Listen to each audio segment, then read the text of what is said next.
Fala galera, tudo Oi. bem com vocês? Oiê, oiê, oiê, oiê. Com eco. Oiê, com eco. Muito bom, people. Vamos continuar a nossa leitura bíblica em um ano. Nós Sim. estamos na 13ª semana. Gente, E é isso, 13ª. 13 semanas E juntos. já é o quinto dia da 13ª, ou seja, a gente vai ler Deuteronômio 24, 25 e também John 21. Ou seja, Hoje é o último dia de João. John, bye bye. Terminamos Muito João. Que legal. E sabe o que incrível. acontece amanhã? Hum? Começa Atos. Atos da Revolução, hein? Histórias bem contadas, muito legal de ler Atos. Ai, amo Espero que Atos. você goste, vai ser muito bom Sim, passar esse tempo juntos. Beleza? sim. Então vamos lá, vamos continuar nossa leitura bíblica em um ano.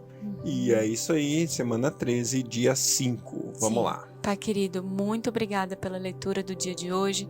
Quero te agradecer por cada pessoa que está dando play nesse áudio, que está agora, Senhor, no seu quarto, na sua sala, lavando sua louça, no seu carro, indo para o trabalho. Deus, eu quero te pedir que a tua presença vos envolva, cada um nessa hora. A tua presença manifesta, Senhor, aquele calor no nosso coração, Senhor. Querido Espírito Santo, nos dá a certeza de que nós somos seus filhos e de que o Senhor cuida, de que o Senhor tem prazer em se revelar a nós e de nos transformar à imagem do seu Filho. Pai, eu quero te pedir, Senhor, que cada vez mais possamos nos aproximar de quem você é, Senhor. Queremos conhecer a natureza, Senhor, de quem você é. Queremos, Senhor, confiar na sua existência, Senhor.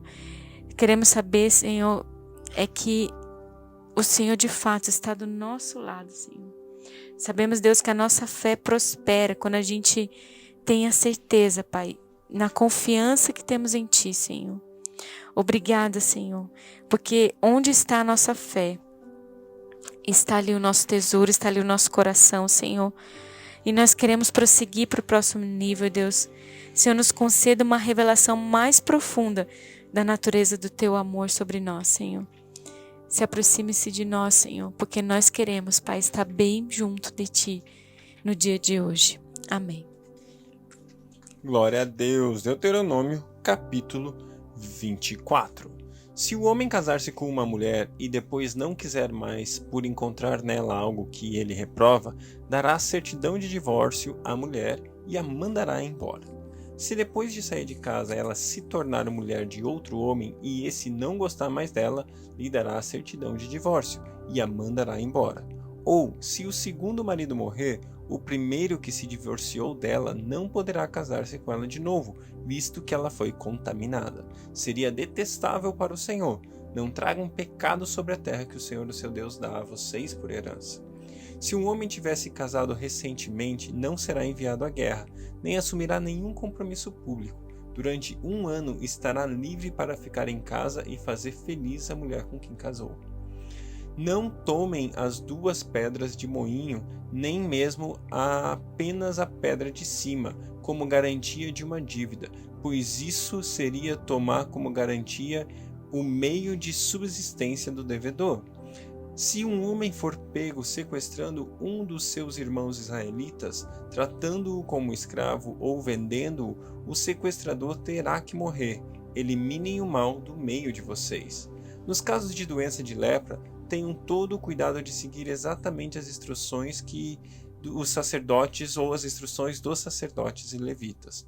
Sigam cuidadosamente o que eu ordenei a eles. Lembrem-se do que o Senhor, o seu Deus, fez com Miriam no caminho, depois que vocês saíram do Egito. Quando um de vocês fizer um empréstimo de qualquer tipo ao seu próximo, não entre na casa dele para apanhar o que ele oferecer a você como penhor. Fique do lado de fora e deixe que o homem a quem você está fazendo o empréstimo traga a você o penhor. Se o homem for pobre, não vá dormir tendo com você o penhor. Devolva-lhe o manto ao pôr do sol, para que ele possa usá-lo para dormir, e lhe seja grato. Isso será considerado um ato de justiça pelo Senhor, o seu Deus. Não se aproveitem do pobre e necessitado, seja ele um irmão israelita ou um estrangeiro que viva numa de suas cidades. Paguem-lhe o salário diariamente, antes do pôr do sol, pois ele é necessitado e depende disso. Senão, ele poderá clamar ao Senhor contra você, e você será culpado de pecado. Os pais não serão mortos em lugar dos filhos, nem os filhos em lugar dos pais. Cada um morrerá pelo seu próprio pecado. Não neguem justiça ao estrangeiro e ao órfão, nem tomem como penhor o manto de uma viúva. Lembre-se de que vocês foram escravos no Egito e de que o Senhor, o seu Deus, os libertou. Por isso, ordeno a vocês que façam tudo isso. Quando vocês estiverem fazendo a colheita de sua lavoura e deixarem um feixe de trigo para trás, não voltem para apanhá-lo. Deixem-no para o estrangeiro, para o órfão e para a viúva, para que o Senhor, o seu Deus, os abençoe em todo o trabalho de suas mãos. Quando sacudirem as azeitonas das suas oliveiras, não voltem para colher o que ficar nos ramos. Deixe o que sobrar para o estrangeiro, para o órfão e para a viúva. E quando colherem as uvas de sua vinha, não passem de novo por ela. Deixem o que sobrar para o estrangeiro, para o órfão e para a viúva. Lembre-se que vocês foram escravos no Egito, e por isso ordeno a vocês que façam tudo isso. Quando eu leio esse texto e ele fala a respeito dessas ações que eu e você devemos fazer, lembrando o nosso estado anterior, né? Lembrando aquilo que nós éramos no Egito, que nós éramos escravos no Egito. Eu me lembro muito bem quando Jesus fala a respeito do nosso chamado, do nosso envio. Tem certo momento na palavra de Deus que Jesus fala que eu e você devemos ir, porque Ele nos deu autoridade. Então nós devemos ir, curar os enfermos, libertar os cativos, limpar os leprosos. E Ele fala que eu e você devemos fazer isso porque nós recebemos de graça e de graça nós devemos dar. Assim como então a gente acabou de ler nesse texto, onde nós percebemos que aquilo que eles fazem porque eles sabem de onde vieram. Eles sabem que se não fosse o Senhor os libertando do Egito, eles seriam escravos, eles estariam presos, eles estariam numa situação tão ruim quanto do estrangeiro, do órfão ou da viúva. Então o que a palavra de Deus está nos ensinando aqui é que lembre-se de onde você estava. E por causa daquilo que o Senhor fez por você, sobre a sua vida, você deve multiplicar. Você deve fazer o bem que você recebeu do Senhor para com alguém, para o seu próximo, para o estrangeiro, o órfão e a viúva. Agir com bondade. De graça receberam e de graças vocês devem dar. Deuteronômio 25. Quando dois homens se envolverem numa briga, terão que levar a causa ao tribunal e os juízes decidirão a questão, absolvendo o inocente e condenando o culpado. Se o culpado merecer açoitamento, o juiz ordenará que ele se deite e seja açoitado em sua presença com o número de açoites que o seu crime merecer, desde que nunca ultrapasse 40 açoites. Açoitá-lo, além disso, seria humilhar publicamente um israelita. Não amordassem o boi enquanto está debulhando o cereal. Se dois irmãos morarem juntos e um deles morrer sem deixar filhos, a sua viúva não se casará com alguém de fora da família. O irmão do marido se casará com ela e cumprirá com ela o dever de cunhado. O primeiro filho que ela tiver levará o nome do irmão falecido, para que o seu nome não seja apagado de Israel. Se, todavia, ele não quiser casar-se com a mulher de seu irmão, ela irá aos líderes do lugar, à porta da cidade, e dirá: o irmão do meu marido está se recusando a dar continuidade ao nome do seu irmão em Israel. Ele não quer cumprir para comigo o dever de cunhado. Os líderes da cidade o convocarão e conversarão com ele. Se ele insistir e dizer: não quero me casar com ela, a viúva do seu irmão se aproximará dele na presença dos líderes, tirará uma das sandálias dele, cuspirá no seu rosto e dirá: é isso que se faz com um homem que não perpetua a descendência do seu irmão. E a descendência daquele homem será conhecida em Israel como a família do descalçado. Se dois homens estiverem brigando e a mulher de um deles vier para livrar o marido daquele que o ataca e pegá-lo pelos órgãos genitais, cortem a mão dela. Não tenham piedade. Não tenham na bolsa 2 padrões para o mesmo peso, um maior e outro menor. Não tenham em casa 2 padrões para a mesma medida, um maior e outro menor. Tenho pesos e medidas exatos e honestos, para que vocês vivam muito tempo na presença que o Senhor, seu Deus, dá a vocês. Pois o Senhor, seu Deus, detesta quem faz essas coisas, quem negocia desonestamente. Lembre-se do que os amalequitas lhe fizeram no caminho quando vocês saíram do Egito. Quando vocês estavam cansados e exaustos, eles se encontraram com vocês no caminho e eliminaram todos os que ficaram para trás. Não tiveram temor de Deus. Quando o Senhor, seu Deus, der a vocês o descanso de todos os seus inimigos ao seu redor, na terra que ele lhes dá, para dela tomarem posse como herança, vocês farão com que os amalequitas sejam esquecidos debaixo do céu. Não se esqueçam. João capítulo 21. Depois disso, Jesus apareceu novamente aos seus discípulos à margem do mar de Tiberíades. Foi assim, estavam juntos Simão Pedro, Tomé, chamado Dídimo, Natanael, de Caná da Galileia, os filhos de Zebedeu e 2 outros discípulos. Vou pescar, disse-lhe Simão Pedro, e eles disseram, nós vamos com você. Eles foram e entraram no barco, mas naquela noite não pegaram nada. Ao amanhecer, Jesus estava na praia, mas os discípulos não o reconheceram. Ele lhes perguntou, filhos, vocês têm algo para comer? Eles responderam que não. Ele disse, lancem a rede do lado direito do barco e vocês encontrarão. Eles a lançaram e não conseguiram recolher a rede, tal era a quantidade de peixes. O discípulo a quem Jesus amava disse a Pedro, é o Senhor.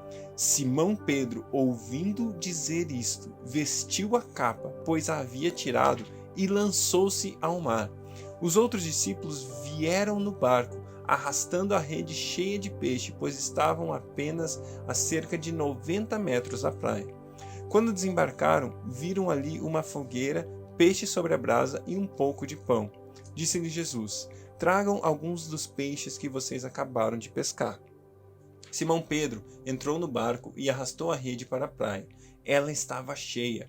Tinha 153 peixes grandes. Embora houvessem tantos peixes, a rede não se rompeu.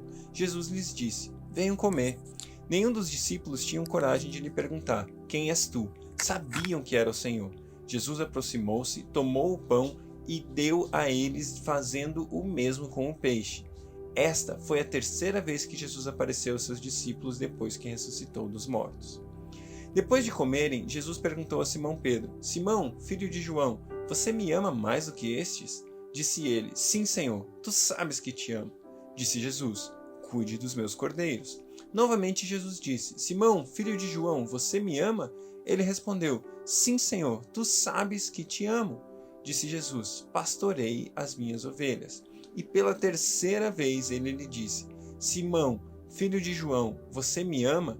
Pedro ficou magoado por Jesus lhe ter perguntado pela 3ª vez, você me ama? E ele lhe disse, Senhor, tu sabes todas as coisas e sabes que te amo. Disse-lhe Jesus, cuide das minhas ovelhas. Digo a verdade, quando você era mais jovem, vestia-se e ia para onde queria. Mas quando for velho, estenderá as mãos e outra pessoa o vestirá e o levará para onde você não deseja ir. Jesus disse isso para indicar o tipo de morte com o qual Pedro iria glorificar a Deus. Então lhe disse, siga-me. Pedro voltou-se e viu o discípulo a quem Jesus amava, o seguia.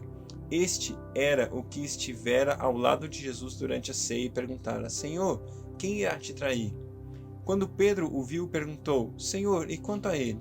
Respondeu Jesus, se eu quiser que ele permaneça vivo até que eu volte, o que te importa? Quanto a você, siga-me.